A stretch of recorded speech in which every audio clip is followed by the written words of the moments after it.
You are listening to part 3 of episode 28 of the Psychotherapist Podcast.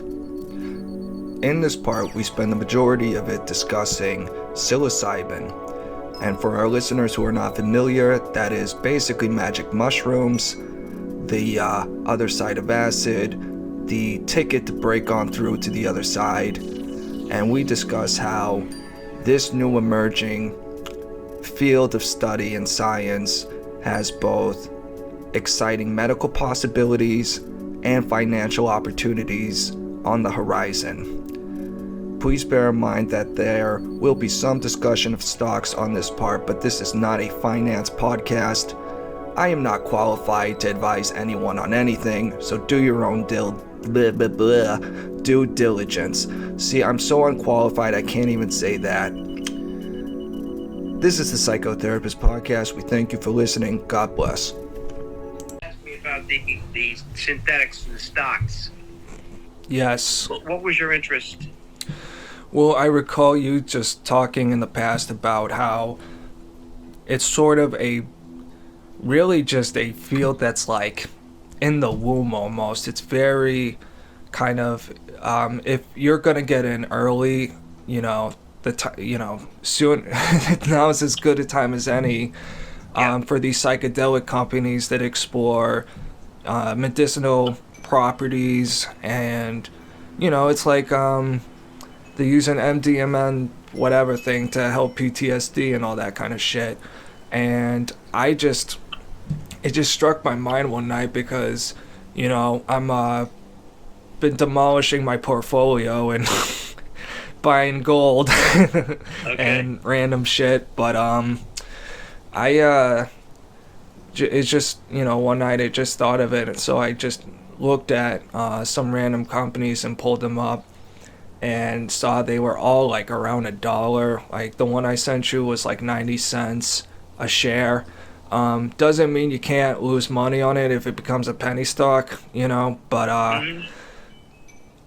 I just said, for just one or two stocks, that's fuck it, it's so cheap, I'll just give it $10 and just leave it there for now and talk to Bob and see if he's seen, heard of any of these, and if there's any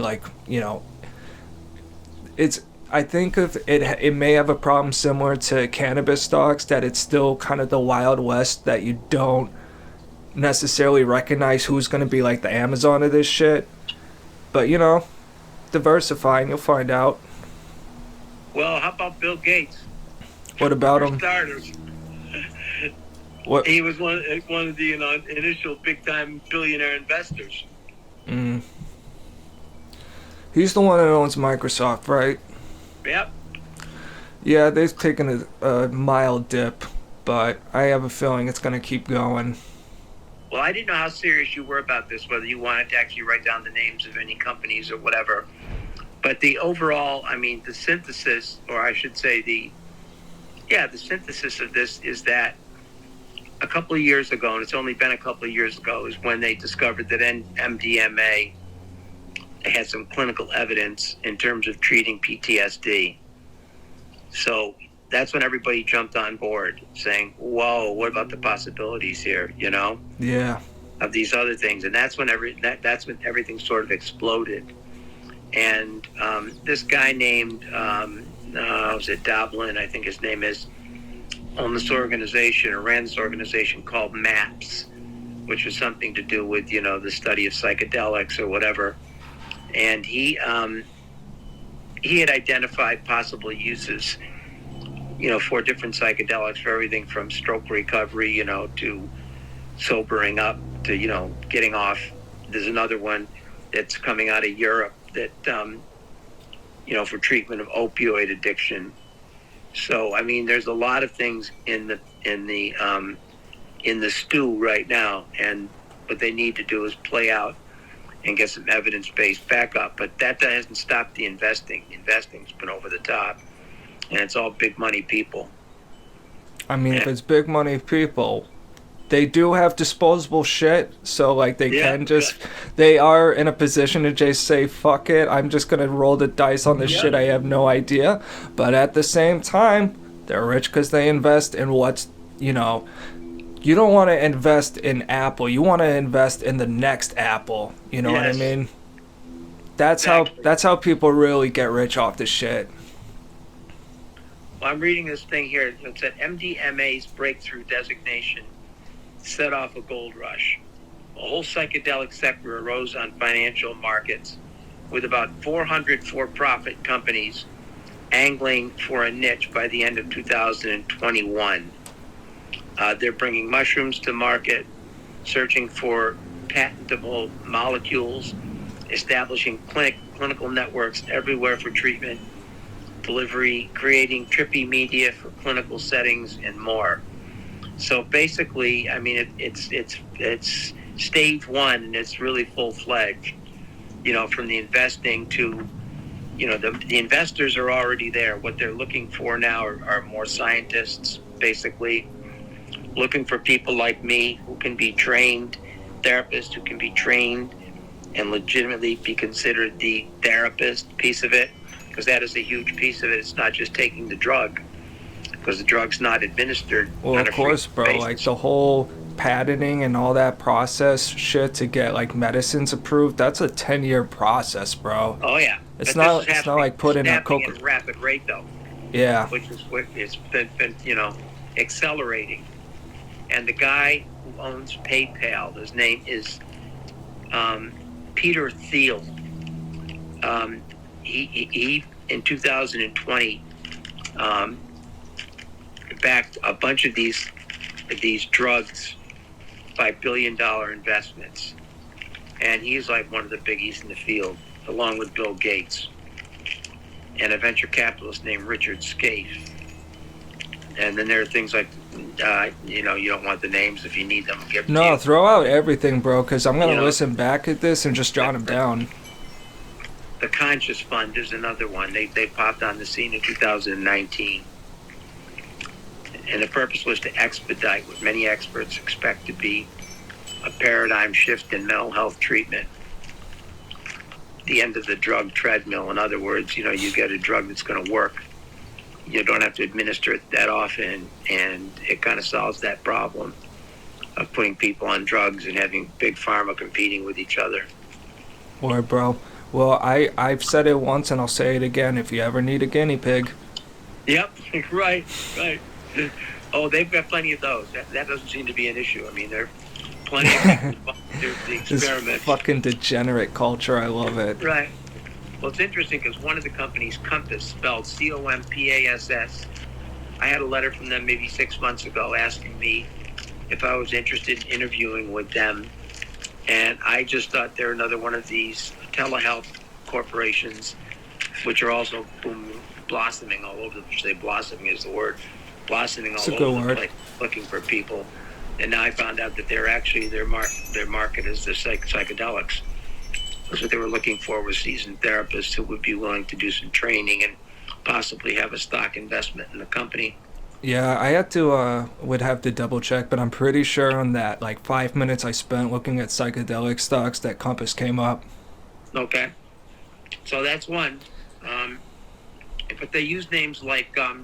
not legal advice in case I make this video public. Okay. Not legal, not financial advice, excuse me. Like the guy from PayPal, Peter Thiel, he's also put millions into a German startup based company called ATAI, ATAI, Life Sciences. I saw that one too. Did you? Okay, in 2008 started it, and it's now the biggest psychedelic player in the whole group.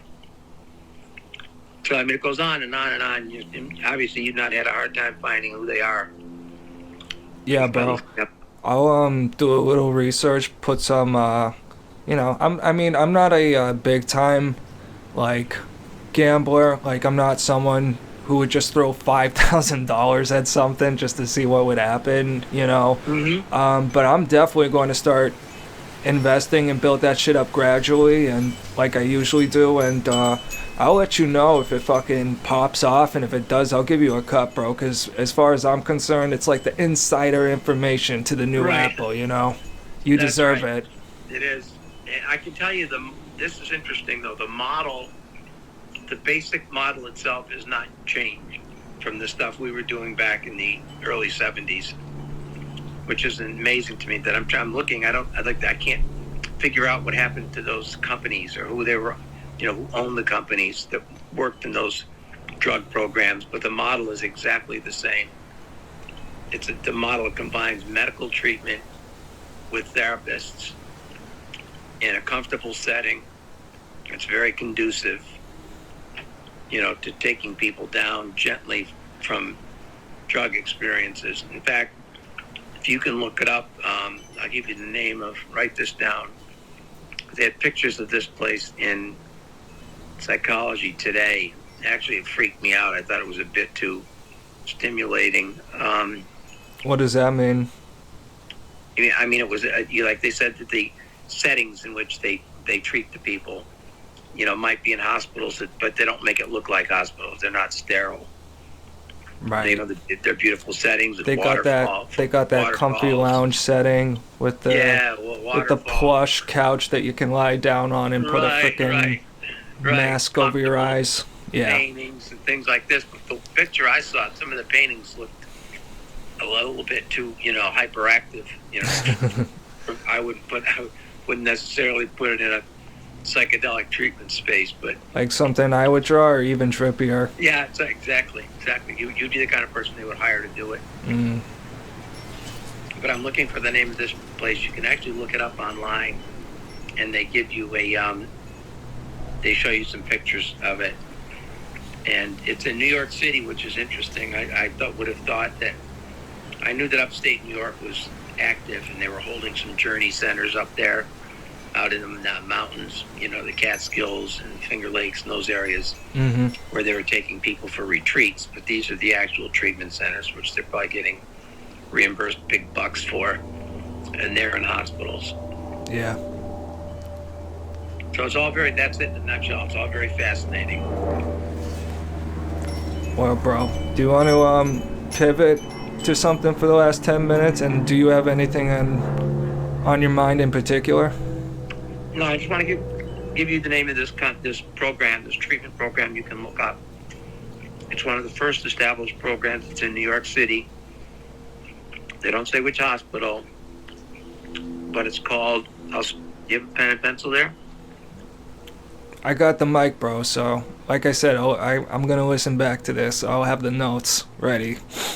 Okay. It's called Nushama, Nushama, and they have already staked out the whole Northeast and have opened up journey centers and psychedelic retreats and places like that throughout the Northeast. So the bigger players, not California at all, which didn't soft a couple of years ago. It's turned out to be the Northeast. Surprise, but I'll take it. Yep. In some ways, it kind of makes sense with, like, at least Boston being kind of the, sort of a medical industrial powerhouse compared mm-hmm. to a lot of other cities.